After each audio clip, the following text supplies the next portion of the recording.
while the cost of living has skyrocketed, the value of the minimum wage has eroded by over 20% since the last increase.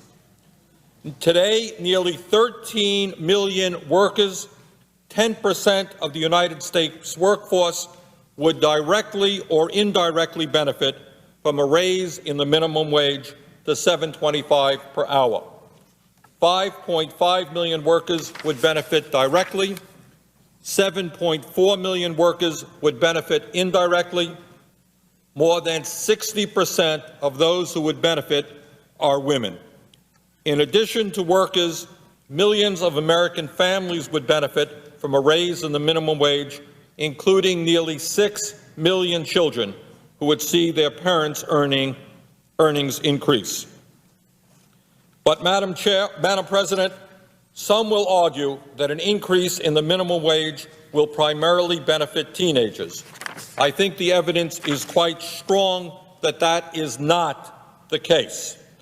Further, recently over 650 economists, including Nobel Prize winners and past presidents of the American Economics Association, released a statement calling for a raise in the minimum wage. They confirmed that, and I quote, "A modest increase in the minimum wage would improve the well-being of low-wage workers and would not have the adverse effects that critics have claimed. The weight of the evidence suggests that modest increases in the minimum wage have very little or no effect on employment." Moreover, and very interestingly, a recent Gallup poll revealed that 86% of small business owners surveyed do not believe that an increase in the minimum wage would hurt their businesses. 3/4 of small business owners thought that a 10% increase would have no effect on them. In fact, nearly half of those polled thought that the minimum wage should be increased.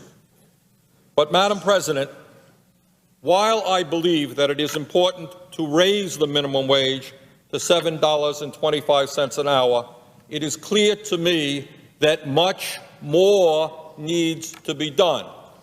We should see this increase, long overdue, to raise the minimum wage as simply a start to address the disgraceful reality that more and more of our fellow Americans are living in poverty, and the outrage that today in the United States of America we have by far the highest rate of childhood poverty in the industrialized world.